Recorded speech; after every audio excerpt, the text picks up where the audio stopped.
Chelsea suffered from an insatiable curiosity when it came to presents, be they birthday or Christmas presents, or presents for any other occasion. On Christmas Eve, when she was a little girl, she would get up in the middle of the night looking for Santa Claus, and when he failed to put in an appearance, she amused herself by opening all the presents, all of them. This went on for years, and no threats, not even, "Santa won't come if you keep opening all the presents all by yourself," could dissuade Chelsea. They said, "Chelsea, curiosity killed the cat." She answered, but satisfaction brought it back. Chelsea was almost as bad when she reached adulthood and would always pester her boyfriends as to what they had bought her for her birthday or for Christmas. Her current boyfriend, Sean, told her if she didn't cease and desist, he would summon Krampus to deal with her. "What? Or who's that?" she asked innocently, even though she already knew the answer. "He's the evil Santa that spanks bad girls." "Sounds kinky," Chelsea said, laughing. Chelsea was really hoping her Christmas present from Sean was an engagement ring. Oh, she had a present from him under the tree, in a humongous box. "Maybe he bought you a microwave," her father teased. "Now, Chelsea, don't you go opening that present before Christmas," her mother scolded. Chelsea tried to resist. She knew Sean would be mad at her if she opened her gift early. But curiosity was driving her mad, no matter how hard she fought against it. Maybe she could open it, satisfy her longing, and wrap it back up so no one would know. And the more she thought about it, the more she felt it could be done. But when? How about Christmas Eve, when everyone else would be asleep? Chelsea waited until 2 a.m. before she decided to strike. Chelsea didn't turn on the lights, leaving the living room in darkness, and planned to work by the light from her phone. But she sensed movement in the shadows. Was someone else up and hanging around in the living room? No, she was positive. She knew they were all in bed. For a fleeting second, Chelsea actually wondered if it was Santa Claus or Krampus. Oh God, maybe it's Sean trying to catch her in the act. And then she saw him. Saw it. It was dressed in the traditional red, like old St. Nick, including a red nightcap. But otherwise, it appeared to be male, but was short, almost dwarfish, and thin to the point of emaciation. No beard, but scraggly gray locks which ran down its back. Its facial features were sharp and ferret-like, and it had a hanging overbite with equine yellow teeth. But the eyes, they were red and glowing. "Who are you?" Chelsea asked, too surprised to be frightened. "Don't you know? You look like an elf, but I thought elves wore green. Didn't anyone ever explain to you why you should stay in bed on Christmas Eve? When I was a kid, yeah. Didn't they explain the danger? Well, what danger? Don't you realize that supernatural forces roam the earth on Christmas Eve, and not all of them are benevolent? Chelsea ignored his comment and asked, "How did you get in here?" while taking her phone out of the pocket of her robe, with the intention of taking the intruder's picture before calling 911. "I am Redcap," the strange intruder said.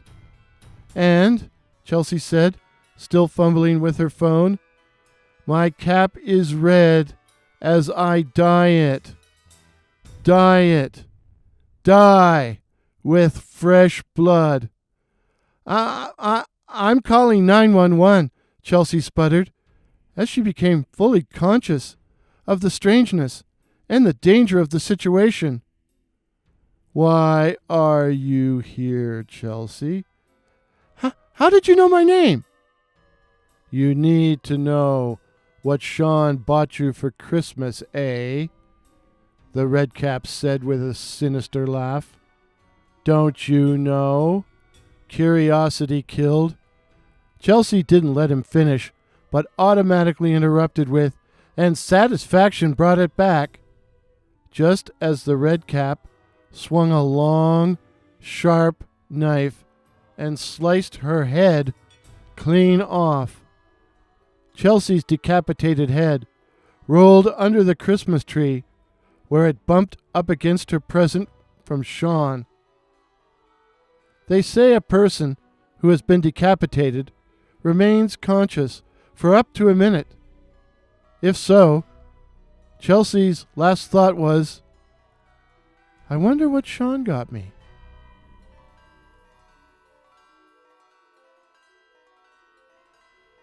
Christmas morning, Chelsea's parents were surprised to find her still in bed, apparently asleep.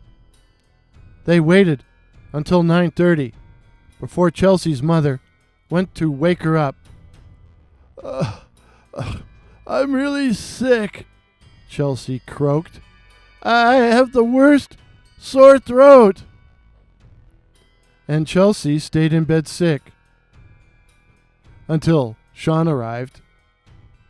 That Christmas, Chelsea got her ring, and from that point onwards, her loved ones were astonished to find that she was no longer possessed, no longer consumed with the need to open her presents early. They all put it down to a new spirit of maturity and contentment. But we know the transformation was brought about by a different kind of spirit. The moral of the story: stay in bed Christmas Eve, lest you disturb the Christmas spirits, and they disturb you back. Oh, and the present from Sean in the big box? A microwave.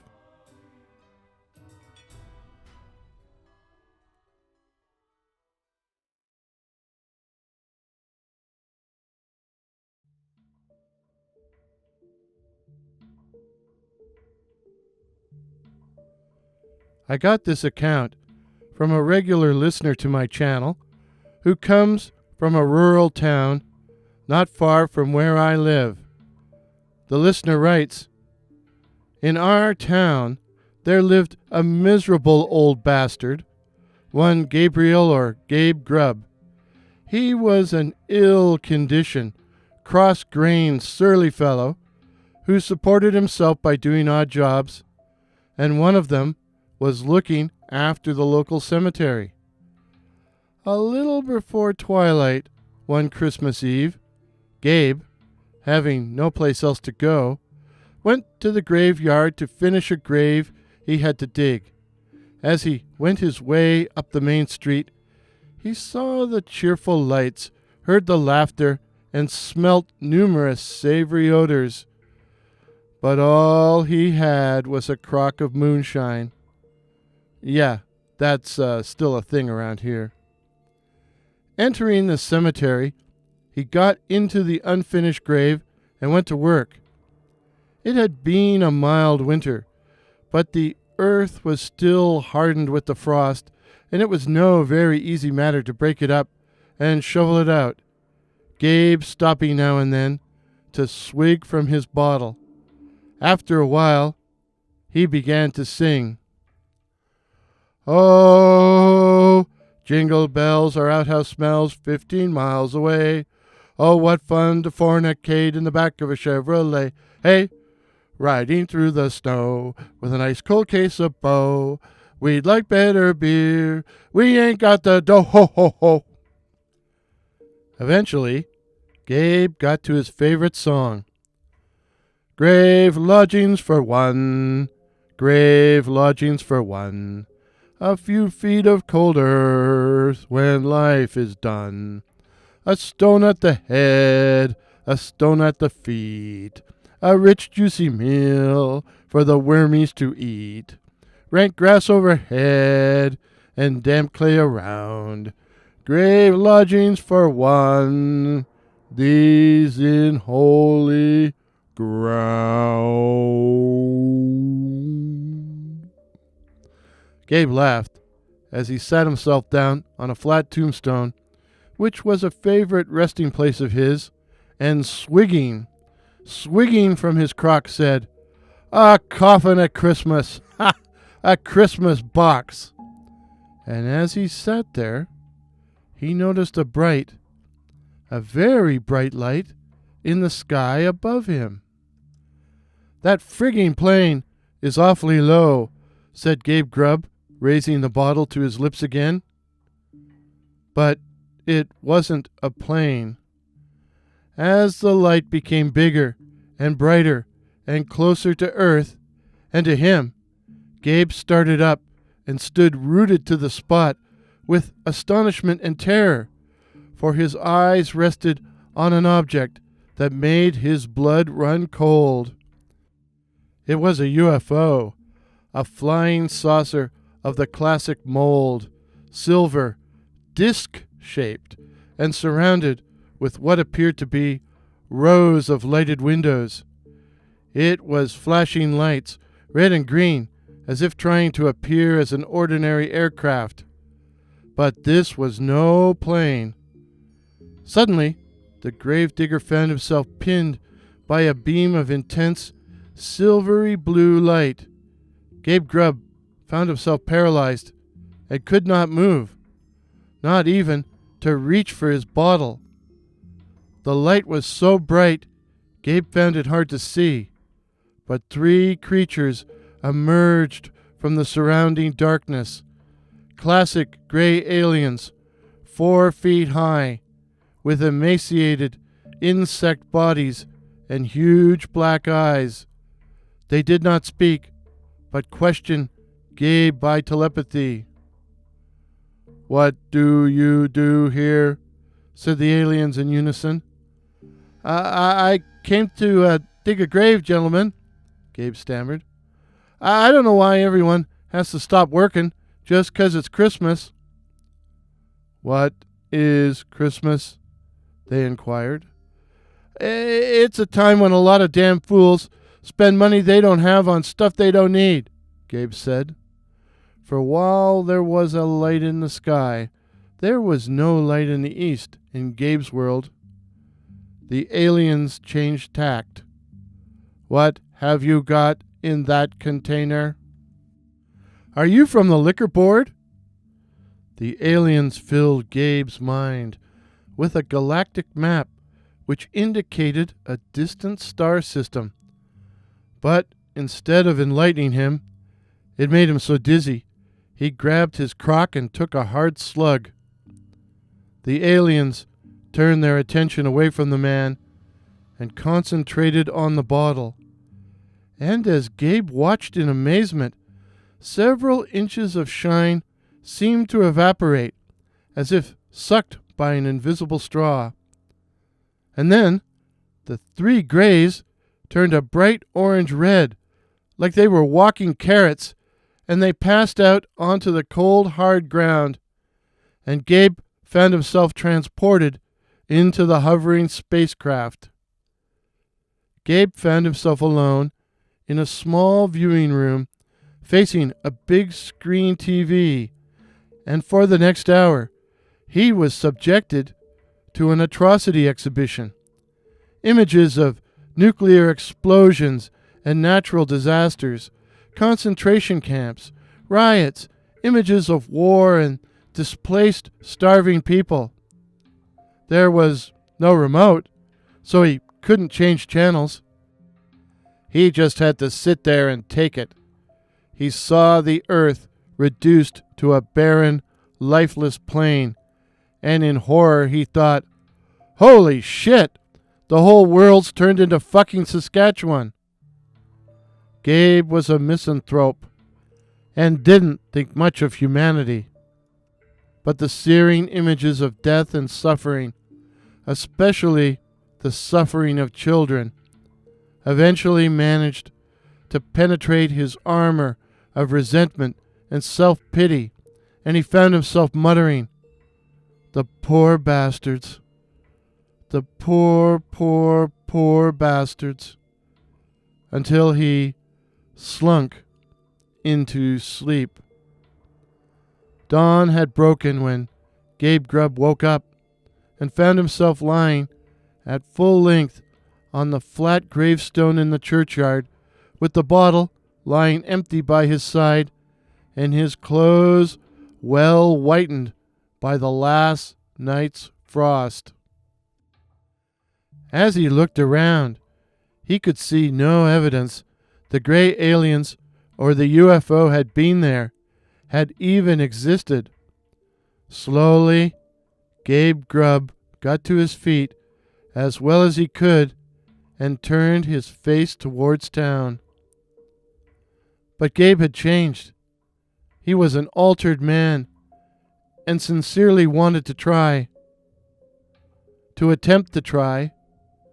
To change his ways and become a better person. And why not start at Christmas, the time and season for redemption? But he knew his repentance would be scoffed at by the folks in town. So he went to his room, gathered his meager possessions, hiked over to Highway 6, and thumbed a ride north. Gabe's bottle was found that day in the churchyard. There were not wanting some very credible witnesses who had distinctly seen the UFO as it traveled south of the Trans-Canada Highway, and at length it was devoutly believed that Gabe Grubb had been the victim of alien abduction. Unfortunately, these stories were somewhat disturbed when a Gabriel Grubb, not old Gabe Grubb, but Gabriel Grubb, was discovered running a successful confectionery in another western city. Worse, he was a well-respected and beloved community elder. Oh, well. Ah, hell. Thank you for listening. This was my adaptation of the Charles Dickens Christmas ghost story, The Goblins Who Stole a Sexton, from the Pickwick Papers. You know, as a recovering librarian, I know a lot of bibliophiles and quite a few bibliomaniacs.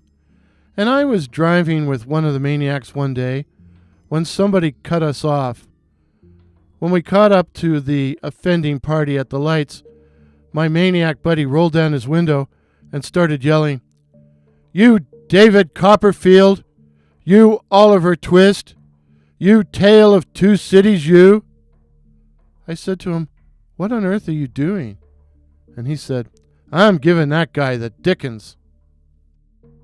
But if this story has at least one moral, if it teach no better one, it is this one from the original story by Charles Dickens, and that is, if a man turns sulky and drink by himself at Christmas time, he may make up his mind to be not a bit the better for it. Not a bit the better for it. Amen. If this is your first visit to my channel, please consider subscribing. My name is Warren, and I write and tell original ghost stories and original horror stories featuring cryptids such as the Night Floaters, werewolves, and the Black-Eyed Children. A Merry Christmas to all, and to all, till midnight. Cheers!